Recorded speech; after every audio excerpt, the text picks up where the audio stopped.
Well, welcome back to the One Big Thing podcast. I am your host, Steve Campbell. Folks, Happy New Year. We are just entering 2024 at the release of this episode. I am very excited for the year ahead. As a podcaster, I would have had no idea that last year I would have started my own solo podcast and had the ability to really interview some incredible people that I would have never assumed I would have ever had the opportunity to spend any time, let alone an hour at a time, with each one of these guests. If you are new to the One Big Thing podcast because you are here today to support my next guest, I want to welcome you in. This is an interview style show where I interview people from all walks of life that are all trying to figure this thing called life out, move the ball forward, and have learned a lot of life lessons along the way. Today, Holly Francis, she was actually a suggestion and referral of my wife. We will get into a lot of her story today, but she is a champion in many ways, and I have been beyond excited to have her on the show. We've been trying to work through schedules, but now we're going to spend some time together getting to know her. If you are here supporting Holly, if you could do me a favor, if you're listening on Apple or on iTunes, head over to the One Big Thing, subscribe. But I'd also be honored if you would get out and support her by leaving a rating and review about this episode today. And if you're brand new to the One Big Thing, welcome. I hope that this isn't your last stop. But Holly, welcome to the One Big Thing studio. For those that don't know you, do you want to take a minute or two here at the beginning to kind of just give us a high level overview of who you are? For sure. So thank you so much, Steve. Thanks for having me, and thanks for being so accommodating with our scheduling. So my name is Holly Francis. I'm also known as Holly after-GBS on social media, and I am a rare disease survivor and advocate. So that's a huge passion in my life, and I live in Edmonton, Canada. Yeah, and rare disease, we're going to get into a lot of that today. If you want to go back, one of the episodes that I did in 2023 was with Bradley Rose of Peloton, somebody that was inspirational in my life as I was on my bike all the time. And I had DM'd him and said, hey, I would love to tell your story, because he was actually a stroke survivor. In his mid 30s, was doing life like normal, and was hit with a stroke, didn't know what it was at first. And now he is still continuing to lead from the front as a Peloton coach and instructor, but also dealing with the side effects, not only for him, but for his wife. And it was really just an eye-opening conversation that he and I went through, talking about what a rare disease and surviving something that, could be very traumatizing, what that was like. And, a lot of this show that I have people on, we talk about life hacks. We talk about, life after sugar. We talk about in 2024, barefoot living, just things that I think I've always been for myself interested in. But we also have people that come on and talk about parenting and marriage and just things they're trying to figure out. But when you have somebody, especially someone who's so prominent in the spotlight on Instagram, if you follow Holly, that documents and shares their story, things they've been through, it's really eye-opening. And so I was really excited when she said, sure, I'll do the show, because I wanted to give her space to not only tell her story, but maybe also come on and talk about the things that she doesn't always get to talk about with people, and share with you as a listening audience just life lessons she's learned. So you're a survivor of a rare disease. Why don't you back us up as far as you're willing to go, kind of tell the story of where we are today and kind of just all the things that you've been through? For sure. So I'm going to back it up to 2011, and I would have been 26 years old. I would have been newly married, married about a year and a half, and just given birth to my daughter. So here in Canada, very blessed. We actually get an entire year off for maternity leave, and so I was just really looking forward to that year ahead with my daughter. And I had a pretty uneventful birth, and she was born very healthy, and I was healthy, and we were just recovering at home. I did have a C-section, and I was just really excited about taking her for walks every day and go visiting my friends with their kids, and just spending time together and just adjusting to life as a new mom. But unfortunately, everything did not go as planned.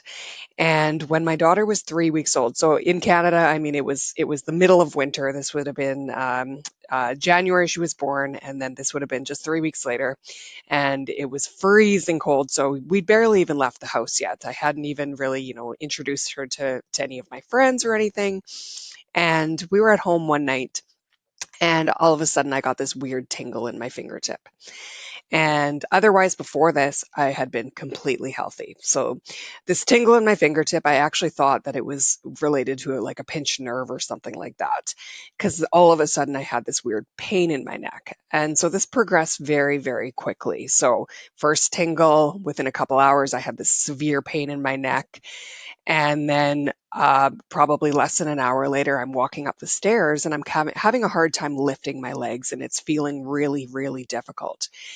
So that's when I was like, you know what, maybe it's a pinched nerve. I actually went to a Medi Center. I left my daughter at home and went to a Medi Center, and the doctor that saw me was like, yeah, I think it's a pinched nerve. Just go back home. So I go back home and I try to go to bed, but the pain in my neck just got worse and worse, and the weakness got worse and worse. And something inside me was like, you know what, this isn't right. If this is a pinched nerve, it's very serious. And I tried to ignore it. I tried to go to bed that night, could not. I actually got out of bed and was on the floor doing yoga poses and stretches, trying to ease the pain. Nothing helped. Did it for hours.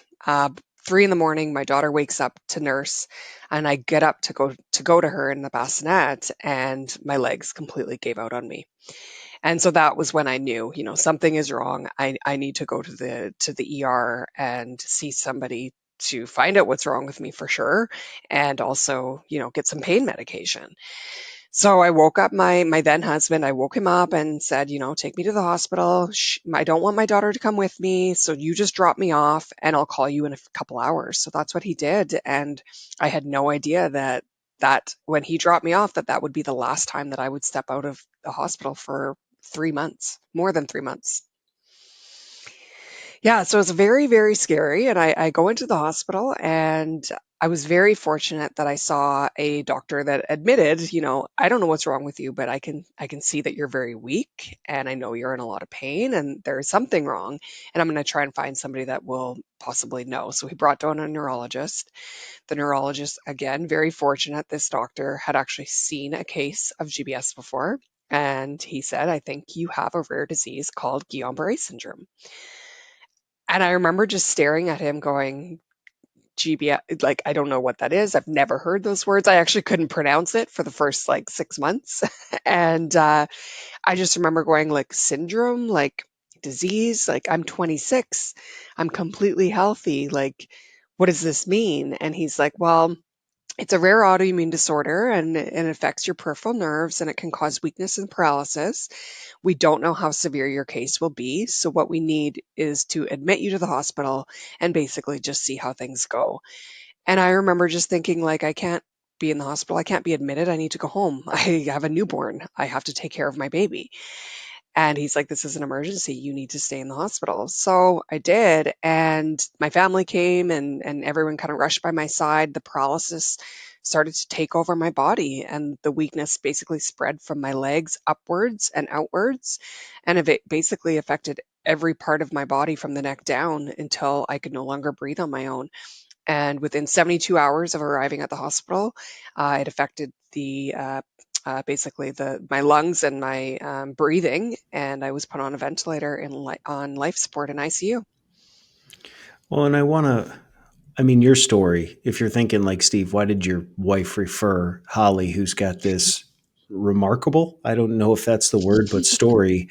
My sister in law, shout out to Shauna Driscoll, she had GBS. And very similar, we had never even heard of this three-letter word term, and then this French writing, and we pronounced it wrong. And so, kind of the same thing. I remember when this hit her, started with a headache. She had tingles in the bottom of her feet, and not anything that would alert you to something is drastically wrong with your body. But from that time, this thing progressed so incredibly fast, and none of us had ever dealt with it. And so you're literally showing up at the hospital, trying to support her, and just seeing this steady decline health wise, to the point that she was on a ventilator. At one point, she was a shell of herself. She was having to use mechanisms to communicate. There was just a lot of sleeping.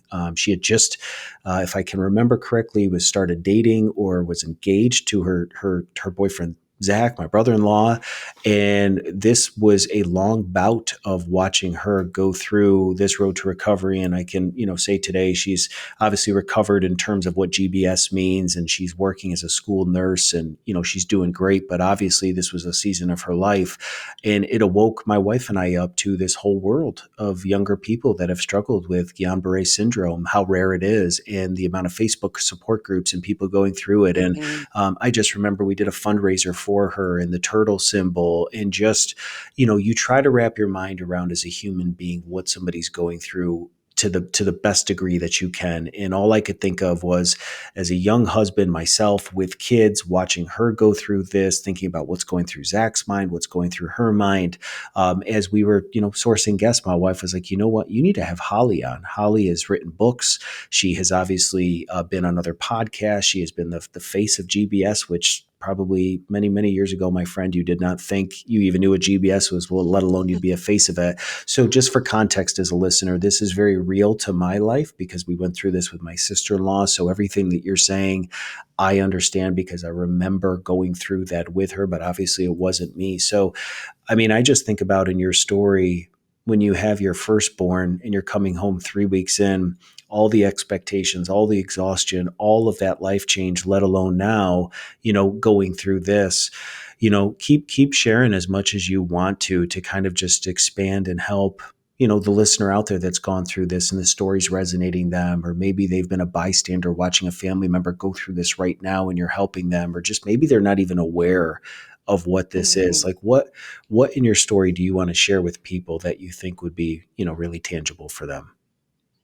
Yeah, so I mean, I'll go back to when I was put into ICU, and basically I'm waking up in ICU on a ventilator, breathing tube down my mouth and throat, can't communicate, can't talk, complete paralysis, but fully aware. So while I was dealing with a lot of pain, and so I was sedated a lot of time, there was a large portion of the time that I was fully awake, fully conscious, fully aware of what was going on, which isn't always the case for a lot of ICU patients.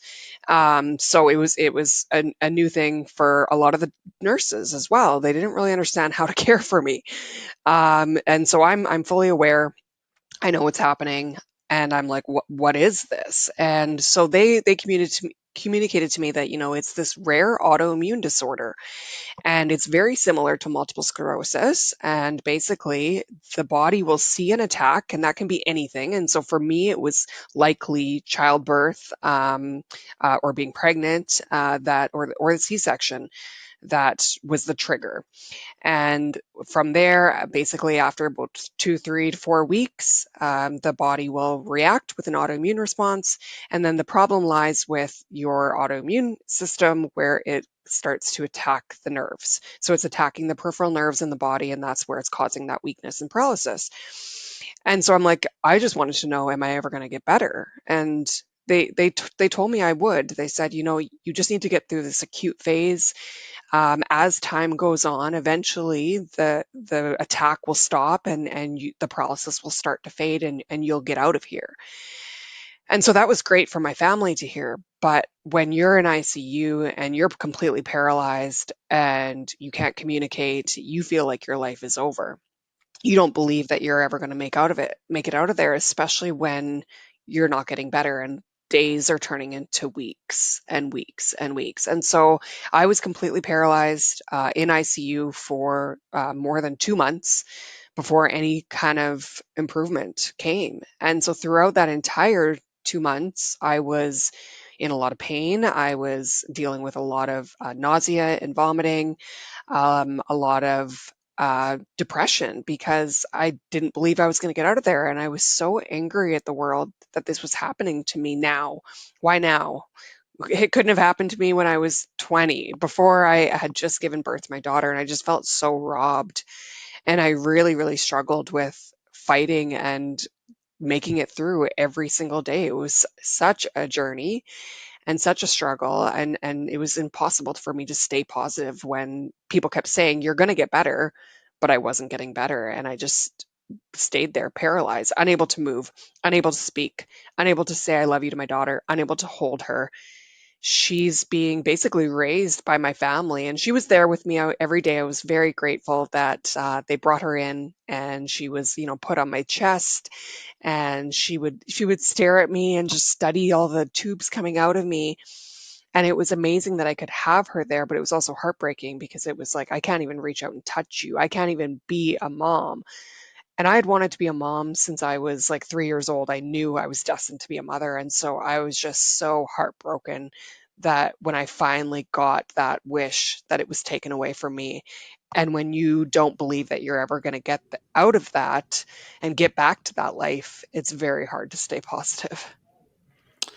It's hard because I try not to get emotional with this stuff, but this is real life. This is your story. This is your journey. And maybe you as a listener have never gone through a rare disease, but maybe 2023 felt like, man, it just kept punching you in the face emotionally. Whether that was a family issue, a financial issue, whatever it may be, it just, it might be hard to resonate with, being in ICU and all of that. But if you look back on last year, or even the last few years coming out of COVID and just things we've all been through, I am a champion for people, but I am not, I'm an optimistic person by nature. I'm an encourager by nature, but I'm also realistic. Realistic understanding that life sometimes is very unfair and it's very hard, but also understanding that it's worth living. And so I think in your story, to give people access to such a gut wrenching, not being able to speak, not being able to communicate, being a new mom, all the dreams, all the desires that you had being a young girl. I wonder how many people are out there today that it's not GBS, but it could be whatever it is in their life. Mhm. You have dreams, you have aspirations, you have things. I have athletes sometimes on this show that had dreams of being a professional athlete, or my friend Rachel who wanted to be a ballerina dancer, or, maybe you're just also not the person you thought you would be. And I think that's a big thing that many of us struggle with. When you want to be a mom since the age of 3, you're now a mom, and physically you didn't have a chance to be the mom that you wanted to be because of health conditions. I think there's also a lot of young parents or parents that are out there that dreamt of being a parent one day. And now that you're a parent, maybe you're looking at aspects of your life where you just feel like you're not the parent you thought you would be. And maybe that's because you have a difficult child at home, or children that are tough to raise, or a health issue with them. And so I got to imagine there's people out there that may not fully understand or grasp what you went through, but just put it in your life in context as you think back in 2023. What were those gut punches that you went through? And the challenge would be, well, what are you going to do with it? Right? We're in a new year. A fresh start is what we tell ourselves all the time. It's just a calendar flip. But there's something to a new year, a new me, new opportunities. 2024, that's going to be the best year yet. How many years have so many of us started with that expectation? But the experience over the next 12 months may or may not lead to that, especially of those high water moments that you look forward to, that then when they come didn't quite go how they went. So, I mean, for you and your story, I mean, how do we encourage somebody? How did you deal? How did you get through, those months in ICU? Was there anything that motivated you, or anything in the story that you think would be relevant for a listener to understand? Absolutely. There is one defining moment, and that was a man named Kit. And, the doctors and nurses saw that I was really losing hope, and they wanted to give me some inspiration. And when you are told that you have a rare disease, to me, especially when I'm pretty drugged up, and a lot of doctors are telling me they've never heard of GBS before. Like some of the nurses are literally saying, "Oh, I'd never even heard of GBS before. That's how rare it is." Or "I've never seen a patient before." Or the doctors are saying, "I've never worked with a GBS patient before." So it was very isolating. And for me, I felt like I was like one of a million people, or one of the only people in the world with this disease. So I felt very alone.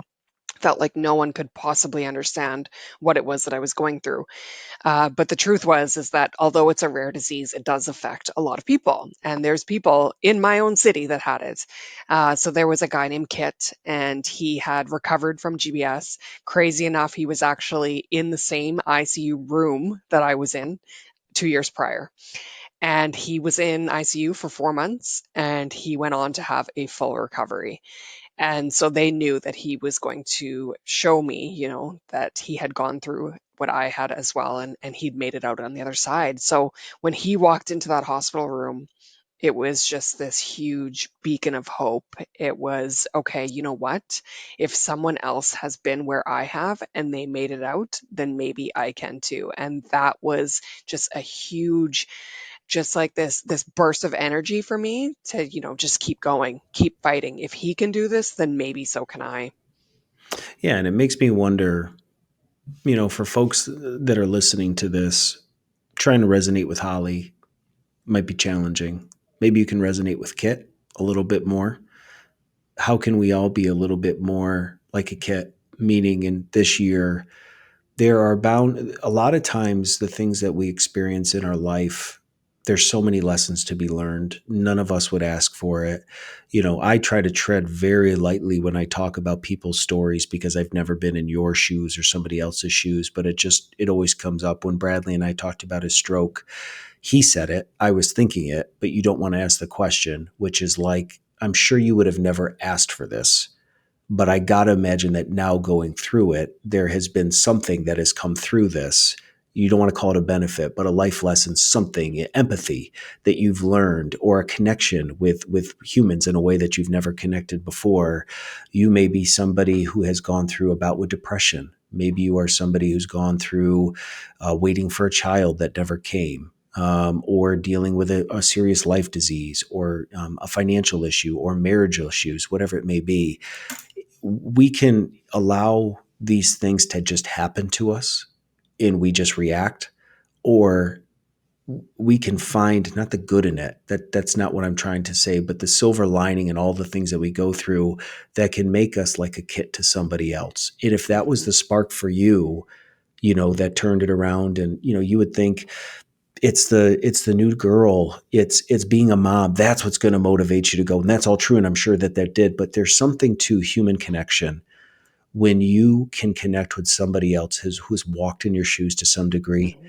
There's almost this like unspoken, you get it. And I think that's why I started the One Big Thing podcast, because social media is a blessing, but it's also a curse Mhm. at the same Mhm. time. Man, it has never been harder to not want to measure yourself against people in life when you are just inundated with images of what looks like perfect people or overcomers or influencers who are curating these images in such a way with music and emotion, and just, this is how you should be the best parent, this is how you should train, this is how you should be making so much money, making Amazon fake stores, whatever the thing is, you're inundated with all of this. Meanwhile, you might feel like a shell of yourself, or not feel good enough, and you're just swiping constantly all day long.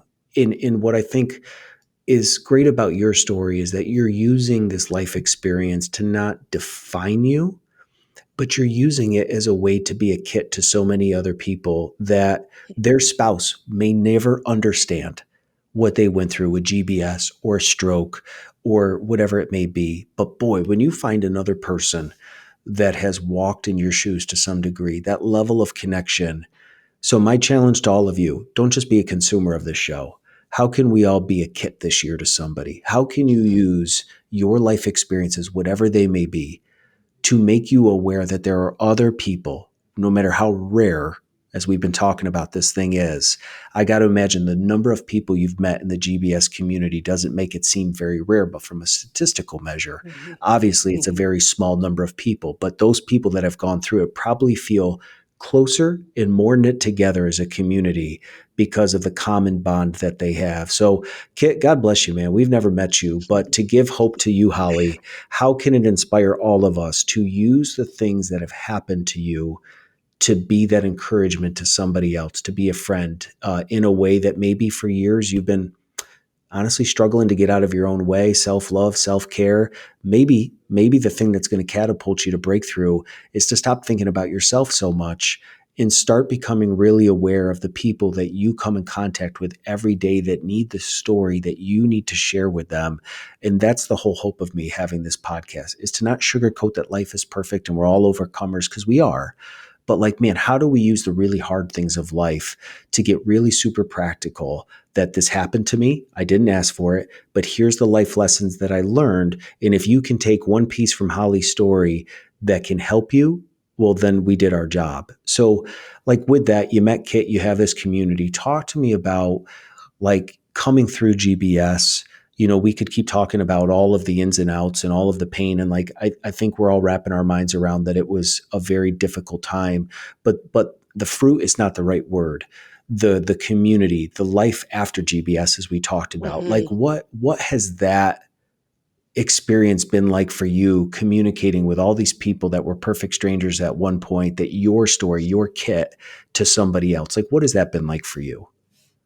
It's been incredible. So I am gonna just kind of back it up and just say I'm just gonna add that, when Kit came into my ICU room, it was this huge beacon of hope. But then, I have to go back to reality of that I'm in ICU. And so while it seems like it was like this huge thing that changed my life, it did, but then life was hard again.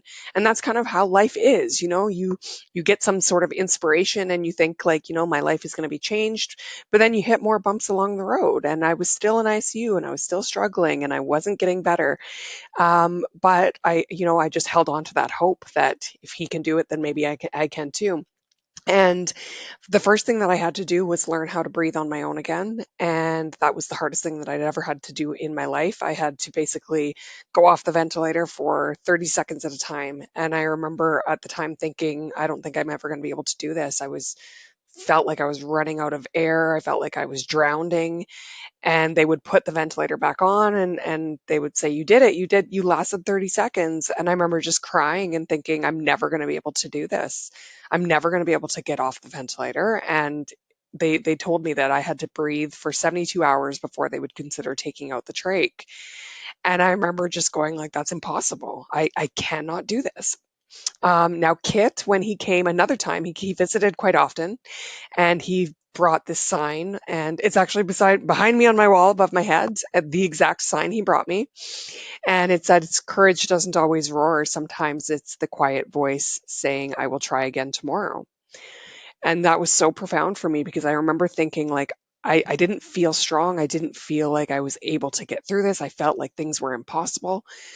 But that sign reminded me that, you know what, you can just try again tomorrow. And so that's what I did. I just promised myself I'll just keep trying again tomorrow. And so we would try a little bit farther off the ventilator, a little bit longer, and I would last a couple minutes, and then I would last 5 and then 15, and then it slowly over weeks progressed to hours until I was able to get off the ventilator. And that was another very pivotal moment for me, realizing that, I just overcame something impossible. So while I was going through it, I didn't think I was going to be able to conquer that. And then I did. And that was a huge life lesson for me to realize that, you know what, we are so much stronger than we realize as human beings. Until you've overcome something, you don't realize that you can. And you have to at least try, and you have to at least put in the work, and you have to promise yourself that you'll just keep trying again tomorrow. So from there, I got out of ICU. I had to go through rehab. Had to learn how to walk again, how to basically reuse every muscle in my body. I had lost 30 pounds of muscle while in the hospital. I had to learn how to hold cutlery and feed myself, how to drink and hold my daughter in my arms and take care of her again and take care of myself again. And it was this long, long journey. It was 6 months before I got home. My daughter was, like I said, over 6 months old, so I missed out on a huge part. But I love what you said about finding. You said, finding the good, but like you said, it's tough to find good. But for me, it was find the gifts. And I could look back on the last 6 months and go, you know what, I'm so angry that I lost out on the first 6 months of my daughter's life. I lost out on her first smile. I never saw that. I didn't get to take her on her first walk. I couldn't breastfeed at all because of the medication that I was on. So I didn't get to do that. And for a while I was angry and upset. But then from there it was like, well, what are the gifts that I got out of this experience? And it was like, I can breathe on my own again, and I can be a mom that I didn't know if I was going to be. And it was just this gratitude. I can walk, I can use my arms, and I can just do so many things that I didn't think I was ever going to be able to do again. So for me, that's something that I took away from that journey, was just that the gratitude to do so many simple things that we don't realize. Now from there, I got out of ICU, or I got out of the hospital, and like you said, I found out that there was a lot of people that had gone through GBS, and there was other people going through GBS. There was this whole community of people, and I remember thinking, well, there's people going through it right now, and they're probably in ICU, and they're probably thinking they're never going to get out of this. And I have to tell them that you can, and I am proof that you can.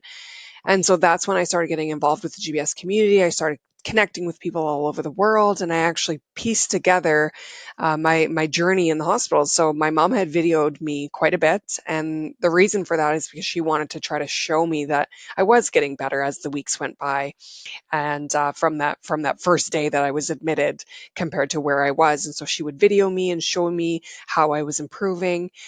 And we had all these videos. And I remember at the time being a little frustrated that my mom was videoing me in ICU.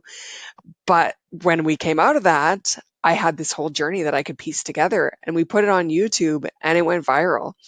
And all of a sudden, I was meeting people all over the world, in all countries of the world, people that were newly diagnosed, and their family members were pleading with me for advice, saying, are they going to recover? There was doctors from all over the world thanking me for sharing my story and for bringing awareness to GBS.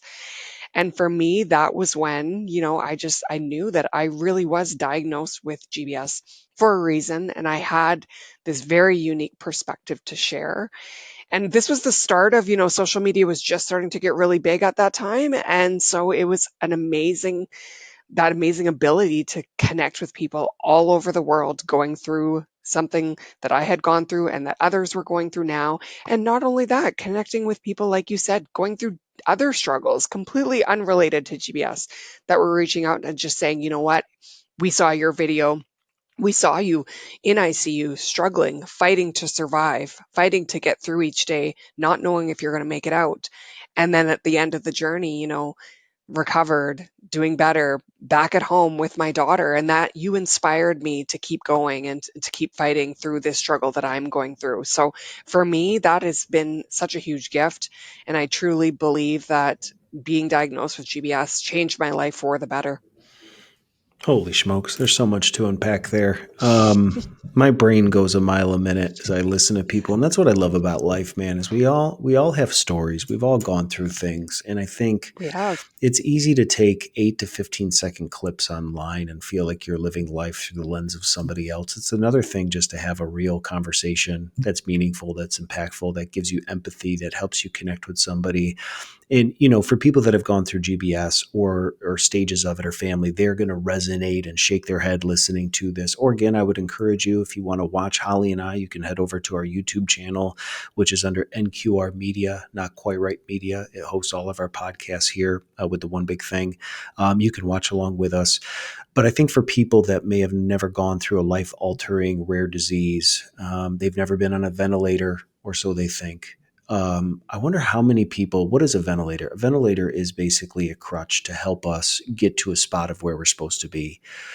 You weren't allowed to go anywhere because you were in ICU. So you were forced. I remember my sister-in-law, Shauna, having that little thing that had the ball in it, and you would breathe into it, and you had to keep the ball above a certain, I'm sure you probably went through that too. And I remember just watching her and wanting her to try so hard. And you could just see she was trying to muster all of her strength every day to push that ball and sustain it higher. And so I just have a recollection as you shared that. Maybe you've never been in an ICU bed. Maybe you've never been through GBS. What's the ventilator in your life?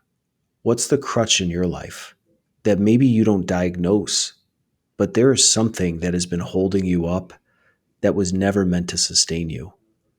Like there's something in your life, if you're being honest and think back about like the broken parts of your life, the way it could be a toxic relationship. It could be just something that you haven't addressed with your weight, with recovery, with addiction, that you have allowed a ventilator or crutch to support you in a way that it was never meant to, because it's temporary. That's what a ventilator does. It allows you to temporarily sustain yourself so you don't completely collapse. Alcohol can do the same thing. right? It can feed a need. Social media can feed a need because you don't want to deal with your kids, or you don't want to deal with your spouse that you're not connecting with. So escaping to this virtual world of what other people are doing is dopamine, but it's not healthy.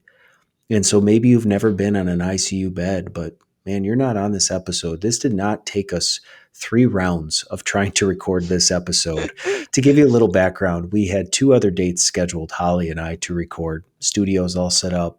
As a content creator, I am super excited and honored to spend time with her. We are ready to rock. And you get a text that says, I just can't go today. And obviously she's had some, side effects of GBS. And what am I going to do? Be like, well, screw you. We're not going to do this then. It was okay. Round one, we're gonna reschedule. So we rescheduled a couple weeks later, got that episode all ready to go. I'm in my house. I'm ready to record. Same thing. Not any better today. And, she was apologetic. We're texting each other and she's like, I am so sorry. And I'm just like, don't, you know what? I've gone through enough life at 37 years of age. Everything happens for a reason at exactly the time it's supposed to. Life happens. You didn't ask to be sick. When you and I record this episode, it will be at the right time with the right message. Get healthy. When this episode comes out, we will change a lot of people's lives, not because we're telling them things that they don't need to hear, but we're going to be honest about life. And as you were talking, all I could think about is, if all we did in this episode is help people think about what are those crutches in my life that I have been leaning on that I was never meant to sustain. It's not a foundation, it's a crutch. What are those things in your life personally that if you closed your eyes, if you thought about, and you were just really honest with yourself, it's the start of the New Year's we've been talking about, to really become the fully present, wherever your feet are, you need to be the fully present mom, the fully present dad, spouse, coworker, whatever, friend, brother, sister, to be the best version of yourself this year, to live your life to the fullest. What are the crutches that you need to stop leaning on in your life? That you don't have the choice, like Holly, to be in a bed every single day where you have to do it. You still have to go be a parent. You still have to go do your job. You still have to go show up and show out. But if you're being really honest with yourself and self reflection and assessment, there are some broken parts to your life or some things that you've been leaning on or binging on that maybe people haven't seen. And so I would challenge you, what are those areas in your life? And you also, too, as I was listening to you, shout out to mom for recording the whole thing. Who knew that that was going to be the content that was going to build this bridge and connection for you? Man, we as people don't have somebody recording us all day long. There's no webcam on our heads. Probably most of us are happy that we don't have that. But the reality is, if we were able to see the playback to life, I even struggle with this as the host of the show. Just self doubt, imposter syndrome, high water marks followed up by the deepest moments of my life where I could interview somebody that I've been dying to interview that's impacted my life and feel like, shoot, I'm on top of the world. And then the next day feel like, am I even doing anything with my life? But I don't have the ability to go back and watch my life. And I think what I've been thinking a lot about personally, it's really easy to celebrate all the high water marks in our life, all the things that went well in 2023. But this was a conversation that I was having with my wife not too long ago. We got 4 young kids. If you're new to the show, I got a 7-year-old, a 6-year-old, 2 boys, and then identical twin girls that are 3. And just life sometimes is challenging. It's hard. It's, different things come up, financial situations that we never asked for, kids getting sick, dogs getting hurt, just life happening in the way. We've gone through a season where just literally everything in our house is broken simultaneously at the same time. We got kids that love to have fun. We host a small group from our church at our house, and a bunch of the kids were jumping on the couch while the adults were doing life in the other room. And they ended up breaking our sectional. All the springs came through the couch. Well, it wasn't too long after that our fridge decided to break and the thing started beeping only at nighttime while we were trying to sleep. And it was just a series of other things, dogs getting injured, bills coming in. And I remember one day my wife just looking at me and being like, why is it so hard? Like, why is all of this so hard? And I remember looking at her and saying, because Steph, these are the moments, these things happening that we'll look back on someday and be like, you remember when we sat on a broken couch for 3 months? You know what I mean? You remember when our fridge only beeped at night? And not that I don't want those things to happen, because it's frustrating as I'll get up in the moment. But I know that it creates a sense of gratitude, humility, that when you can look back on the quote unquote failures or the things in your life that aren't going well, you would never have that moment outside of struggle. But I think what is so inspiring about your story and what I want to do as we, continue this conversation is how do we turn struggle into motivation, into not allowing your struggle to define you and keep you in a season of life, but allowing that thing that you've gone through, whether you ask for it or not, to become the thing that allows you to make meaningful connections with people that need to hear, not just from Holly, but you as a listener. They need to hear from your story and what you've gone through. So, as you've there's a lot to unpack there for you. You can talk about anything that I just talked about, add to it. But I think just kind of talking through this community and some of the things that you've learned, making connections, about, just things you've learned along the ways you've heard from other people. I mean, what has stood out to you as you've made these connections that, you would have never, starting in 2011, would have ever thought you would have ever experienced? For sure. So for me, yeah, it's been a life-changing experience for me. And I dealt with a lot of fear of, is GBS ever going to come back again? Could I ever end up in the hospital again? Could I ever end up paralyzed and fighting for my life again? And that's a fear that it could. It does happen in very rare cases. Rare, it doesn't mean anything to me anymore because it actually happened to me. So, but the thing is that's really propelled me to go after everything that I want in my life. So, there's this little fear in the back of my mind that, life is so short. I didn't realize that things can change in the blink of an eye. And so what I need to do with that is I need to go after everything that I always wanted to do. I need to spend time with the people that I want to spend time with. I need to go after the goals that I've always wanted to do. And that led me to, writing my book and traveling more and just experiencing life more and doing a lot of fun activities that I never thought I would do. Like I've gone zip lining in Mexico and done lots of crazy adventurous stuff that I was always too afraid to do. And it really changed my life. And along the way, I've met so many people, they're also doing things like that. They're trying to go after all these crazy big adventures, but at the same time, you don't have to do these crazy things to be powerful. You can still just, get through your day. That's hard enough. Like you said, you're dealing with all these little tiny issues that are popping up with life and family, and sometimes it's just surviving. But one thing that I've really noticed over the years and meeting with people, is we all have a story. We really all have been through something, sometimes it's minor, sometimes it's major. But if you look back on your life, there's all these tiny, big, whatever, different events that change you and affect you. And I think that you really have to look at it as, this horrible thing may have happened to me. What am I going to do with that now? Instead of looking at, this horrible thing happened to me and this is why it ruined my life and this is why it's affecting me, and it kind of keeps you in this victim mentality. Rather than that, you go, this horrible thing happened to me and this is how it changed my life for the better. Or this is what I'm going to do with that pain now. I'm going to help other people. I'm going to share my story. I'm going to connect with people that have gone through the same thing and, be that beacon of hope for them. And, just be there for other people. It's so impactful. Well, with that, one of the questions that I had as a follow up is from the time you got out of the hospital till you started making your first meaningful connection using your story to connect, what was that? How long was that time period before you started like making yourself available for other people? It was about, like, I should say that, when I was in the hospital, actually, when I was recovering, when I was about 4 months in, I think I actually met a patient that had just got out of ICU. And so that was like the very first patient that I actually met in the hospital. And she had said, "Oh my God, I've seen you walking around learning how to walk with a walker." And that was very inspiring for me to realize that, maybe I can walk again. So that was kind of the first time that I had another connection with another GBS survivor. But in terms of social media, it would have been about a year, shortly after a year, before I started putting myself out there and talking about my journey and connecting with other people, and realizing that we are not alone. Yeah, and I think that little part there is powerful because it's twofold. So you had two different things that happened. Holly, you could have chosen to be bitter. You could have chosen to be frustrated and totally missed 4 months in that other patient in the hospital going through. And that's real life. We can be so self-consumed with what we go through that we miss all the brokenness around us. And so when you talk to people about like, man, how did you ever launch this journey into life after GBS and writing books? It's because you were aware and willing to put yourself out there for the one person.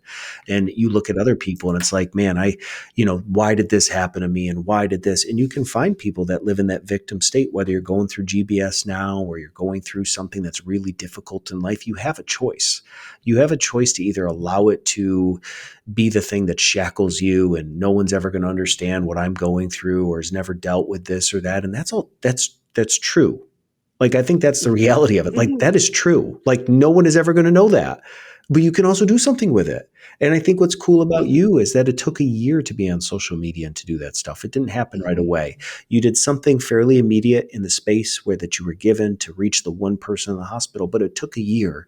So to you as a listener, just because something's cooking for a while and it hasn't quite been put on the dinner table for anybody else to enjoy doesn't mean that you've missed it, doesn't mean that the train left the depot, doesn't mean that you missed your calling on life. Maybe it just means that there's a refining process still happening for you. So don't get discouraged if you didn't do the thing in 2023 that at the end of 2022 you set out to do. Do you? Do you today? And live your life to the fullest. But I think with you, I also want to give you a little bit of space here for those that might be interested. If I can remember correctly and doing a little bit of my homework, so you wrote a book, but then you just came out with a second edition or a refining. Do you want to talk to us maybe about the book and somebody that may not be going through GBS, maybe kind of what the book's about? For sure. So after I recovered from GBS, and people were asking me like, "Oh my gosh," like especially I mean I'm in my 20s, right? So everybody in my 20s is like, "What was it like to be in the hospital? What was it like to be in ICU? Were you sedated the whole time? Were you sleeping? Do you have any memories?" Then I was like, "Yeah, it was horrific, and I remember almost everything, and I would love to share that journey with you, but it's way longer than a 5-minute conversation." And a light bulb kind of went off in my mind, and I was like, you know what, I should write a book. And so I did. So I actually wrote my first book, Happily Ever After, within about a year and a half after I had recovered. Put it out there, and same thing, I put it out around the same time that I joined social media, started sharing my journey and meeting people all around the world. And that's when kind of things really snowballed. So my video went viral, and I became this persona on social media, Holly after GBS, and all these people were reaching out to me. And so it's been an incredible journey to connect with people all over the world. Like I've said, but as time went on, life continues, and I've gone through other struggles. So shortly after I got home, I was newly married, and I had to relearn how to be a mom again. Like, I'm learning how to take care of my daughter for the first time. She's 6 months old. I'm being a wife, and I'm having to adjust to career and adjust to my daughter getting older and a toddler, and life continues to happen. I went through some relationship struggles, and ended up getting divorced. And my life just, there was more struggles along the way. And it was hard and it was challenging. And I had dealt with health issues. There was a lot of fatigue and residual pain that I was dealing with. So trying to adjust to working and just everything that goes along with that. Adulting, parenting, all of that stuff, trying to co-parent with my ex. And I realized that, you know what, I had so much more to share. I had all this stuff that I could continue adding. And so I actually decided to rewrite my book, and I rewrote it, put it out as a new edition. It took me 6 years to write that book because there was so much that I wanted to include. And, I wanted to really dig a lot deeper into my journey with GBS. When I first wrote the book, I really just, talked about what had happened. 6 years later, I was able to really dive into how it impacted me, how it affected my life 6 years later. So the book came out last January. It's called Life Support Surviving Guillain-Barré Syndrome. It's really about what I went through in the hospital. And then there's a lot of chapters where that are intertwined, talking about how it impacted my life and how it changed my life. And obviously it's a great book for somebody that is going through GBS, or somebody who has a family member going through GBS, to understand. But I do think it's very universal in that, we all go through struggles. How do you overcome them? How do you get through them? How do you find the gifts from your tragedy? I mean, man, I got to think whether you've gone through GBS or not, life support. Just how many of us are walking around every single day? We don't have machines hooked up to us, but man, we feel like we're on life support. We feel alone. We feel isolated. Again, I'm not a discouraging person. I'm not. It's just real life, man. I talk with people of all It is. walks of life every single day, and I just recognize when people are hurting. And I'm the kind of person. I love people. I'm willing to put myself out there because you might have only one opportunity to make a connection with somebody. And my life occurs in the coffee line. It happens at the gym, happens wherever I am. You recognize somebody, and all of a sudden you make a meaningful connection with them. And the next thing you know, they're like crying in the middle of a restaurant. And you're just like, what just happened? And they're like, no one in my life has asked me, how am I doing? No one in my life understands what I'm going through. And you see that and your heart's broken for them.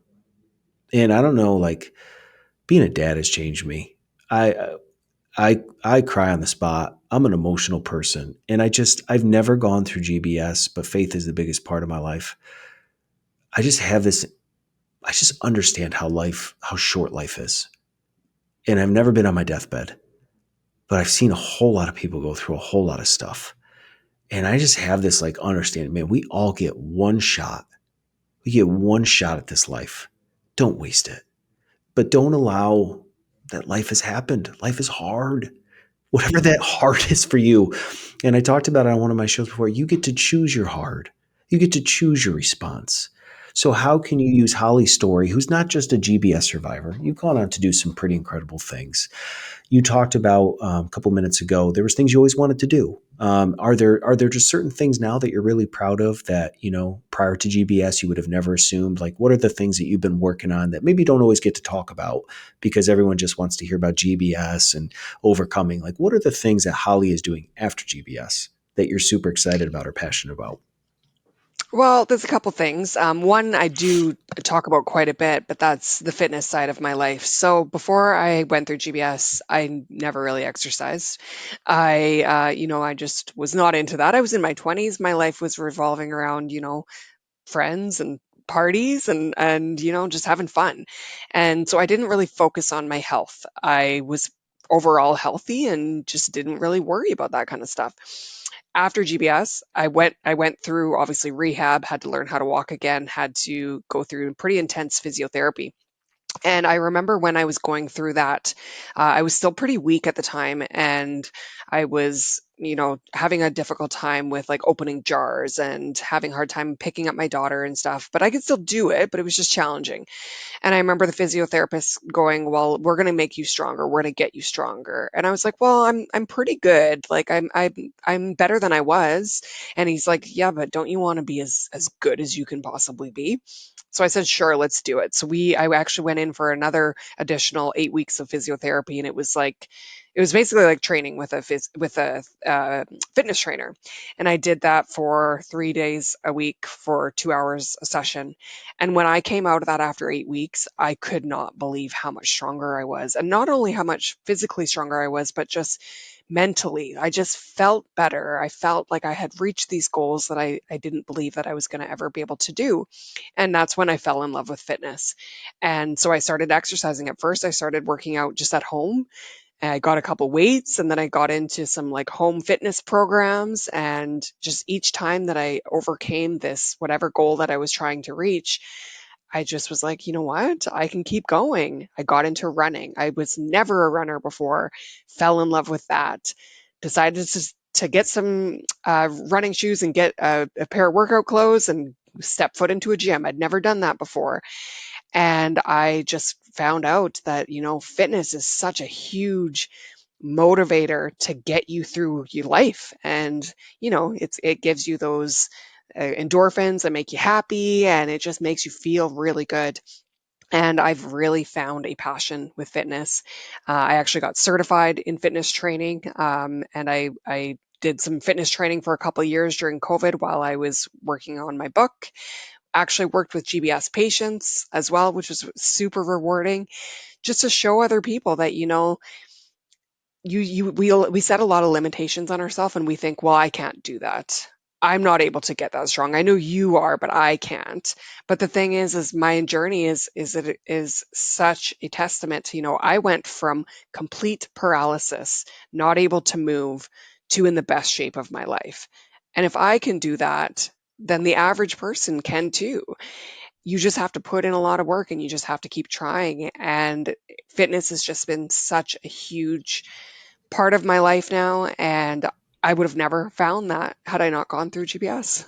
Yeah, and I think what's cool about your story is you weren't defined by the GBS, and now how many people you're helping in this new season of life. And I know when I talk with, a lot of people, whether it's through podcasting, my guests that have shared things that like, boy, I didn't even know we were going to get into all of that, or like you struggled with that. That's what's so cool about this outlet is you get to hear the behind the scenes, the high water marks, the low marks, what people have learned along the way, the life lessons. And I think one of the amazing things that I've learned is when you have people come on and you're real and honest and both having a therapy session talking about life as parents and you're sharing stories about things that have happened and losing control, that's all real.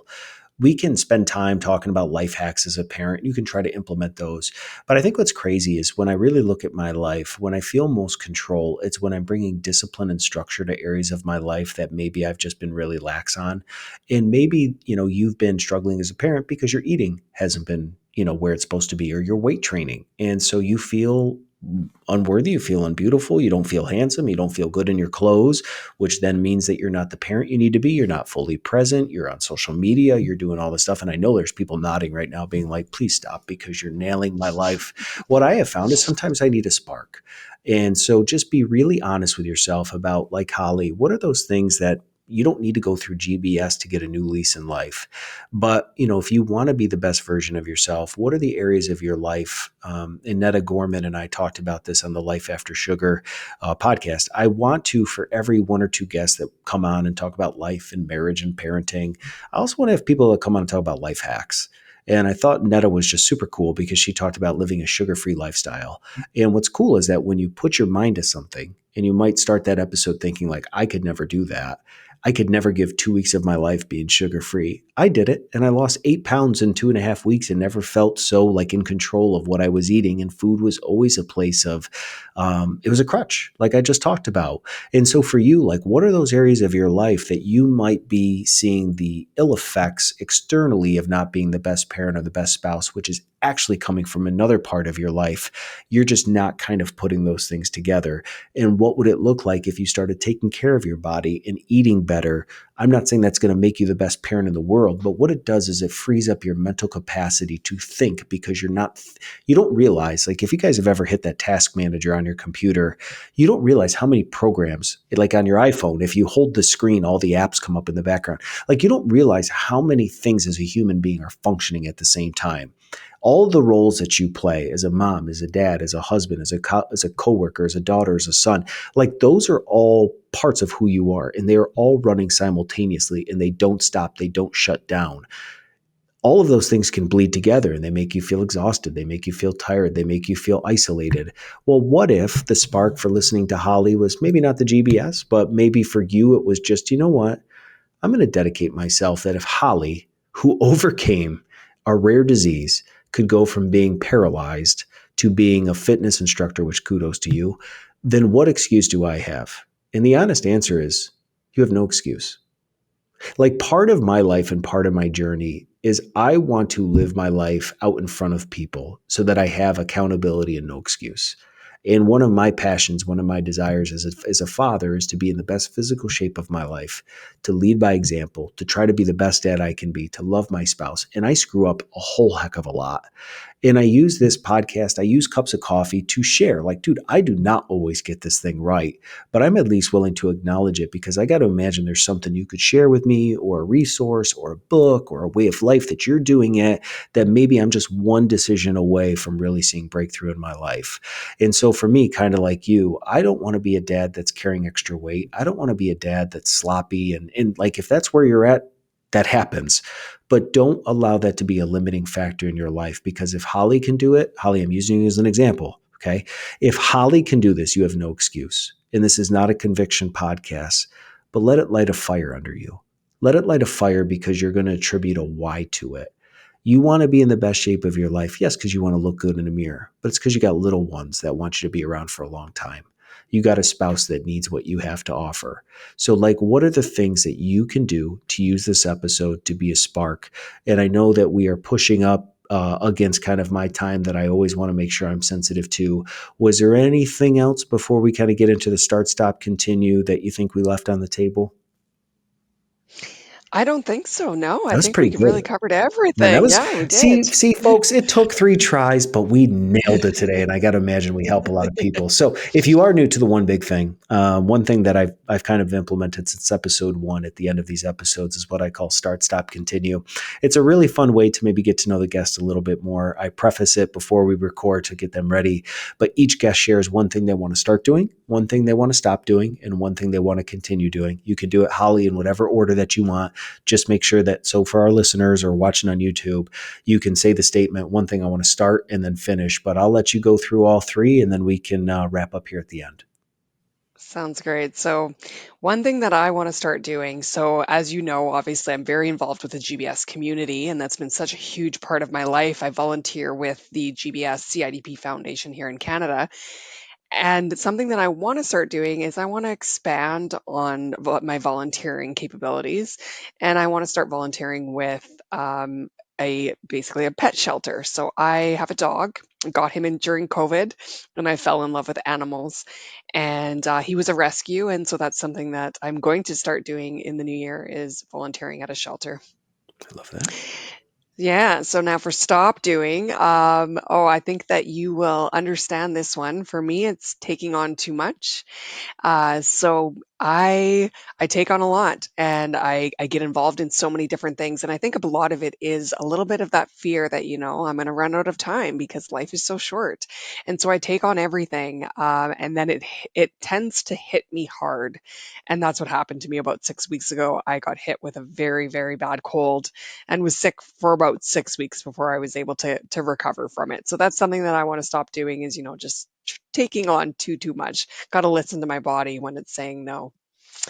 And then continue doing for me, just being with the ones that I love. For me, connection is so important. I love spending time with my loved ones, making memories, and meeting new people is just so amazing. Being on your podcast has been amazing, and just getting to connect with people all over the world.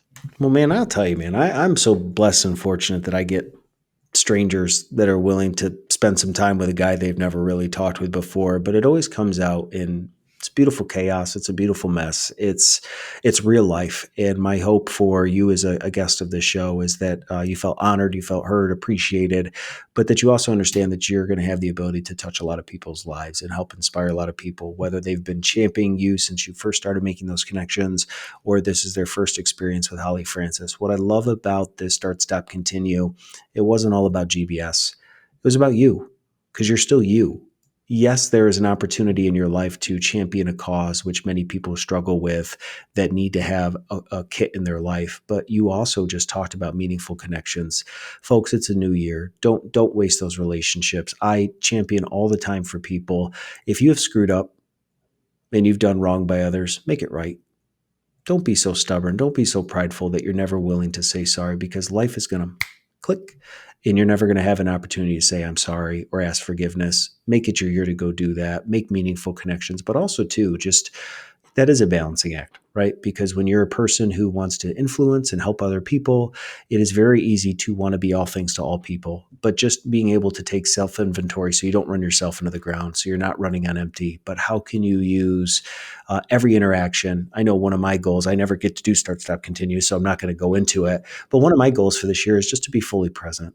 to not be so distracted that if you and I are doing this podcast, I am fully present with you. I am engaged. I'm not on my phone. I'm not on my phone talking to my wife. I'm not with my kids answering emails, because I think that something is important, just how to be fully present. And so if this episode has resonated with you, in the show link notes below, we will put Holly's contact information. We'll put a link to her book, life support. We will find ways that you can connect with her. But honestly, my friend, thanks for being open. Thanks for being willing to keep trying to get this time on the calendar together. Thanks for coming on this show. I hope this has been a great experience. And as always, folks, thanks for stopping by The One Big Thing. I hope it's not your last visit. Thank you so much for having me, Steve. This is wonderful.